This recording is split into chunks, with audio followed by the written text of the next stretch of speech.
held yearly on March 25 at Melbourne's Shrine of Remembrance. The Greek Independence Day Parade has evolved into a particular representation of Greek Australian culture.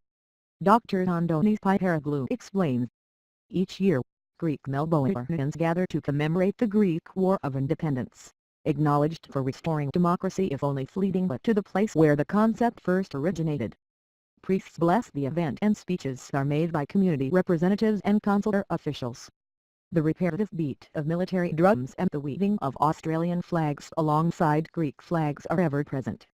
Youths adorned in provincial folk attire march in unison with their peers and elders. Flower-heavy wreaths are laid. This year 12 members of the Athens-based Hellenic Presidential Guard will be participating. In Greece, ceremonial events on the day operate as symbolic representations of national sovereignty and religious jubilation.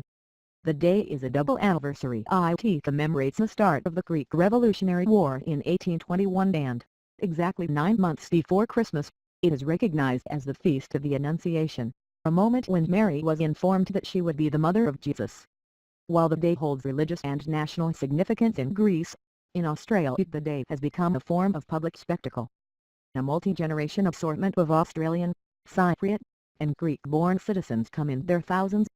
According to one commentator, the attendance of Greek Australian youths affirms a commitment to Greek history and the Greek Orthodox tradition in Australia. As the only ethnically orientated event to be held at the public monument, the parade holds a special place in the Greek Australian psyche. Holding the parade at the Shrine of Remembrance, which architecturally mimics the tomb of Mausolus at Halicarnassus, reminds attendees that the sacrifices of Australian soldiers have been, and continue to be, compared to the revered heroes of antiquity. The cultural universe of Hellenism is intertwined with the Anzac mythos. The revolutionary heroes of the Greek War of Independence and the Aussie Digger share common ground. Neos Cosmos, the chief Greek Australian newspaper, has previously asserted that the parade reveals that the Greek psyche still remains unchanged. Collective emphasis has been placed on the importance of retaining our cultural heritage, our language and our religion. The fear of cultural loss is embedded with a belief in ethnic unity, and the supposed unchanging qualities of Greekness across the generations are flaunted. The twofold message is presented: first, that Greeks have successfully contributed to Australia; second, that Greek culture embodies a civilizational exemplariness. The blessings, speeches, costumes, flag-waving, marching, and subsequent reporting and documenting, creates an image of Greeks as model ethnics. Interestingly, such extroverted symbolism differs from how some Greek Australians chose to express their patriotism in the past. For example, Brisbane-based Greeks held a picnic for Greek Independence Day in 1912. Those who attended, many of whom being early contributors to the Greek Australian Cafe phenomenon, gathered together on a hillside on the Brisbane River. The picnic points to the settlers' desire to present and maintain an affinity to both Greece and Australia. Cultural and political distinctiveness is upheld while identification with the spaciousness of the Australian bush appears to be valued. A subdued process of Greek-Australian cultural becoming is evident. Over the ensuing decades, Greek picnics became an integral part of Greek-Australian social life. Today, picnics have largely disappeared from the Greek-Australian social calendar.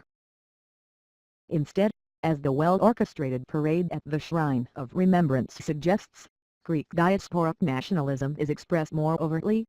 People dress as classical deities or revolutionary guerrillas. Through historical references, triumphal narratives of Greek culture are presented. The parade has become the site of cultural and social engineering, reaffirming the prodigiousness of Greek civilizational influence. In what historian Ioannis Laliotou calls migrant performative practice, we could view the Greek Independence Day Parade at the Shrine of Remembrance as a complex mediation between migration, nation, and culture. There are many, particularly in the upper echelons of the Greek Australian community, who assume that Greek history and culture is unquestionably triumphal. Greek attitudes, politics, language, and history are presented as unbroken across the centuries.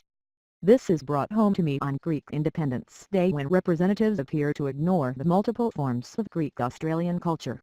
They verify Greekness within the predetermined boundaries of Greek nationalism and Australian multiculturalism.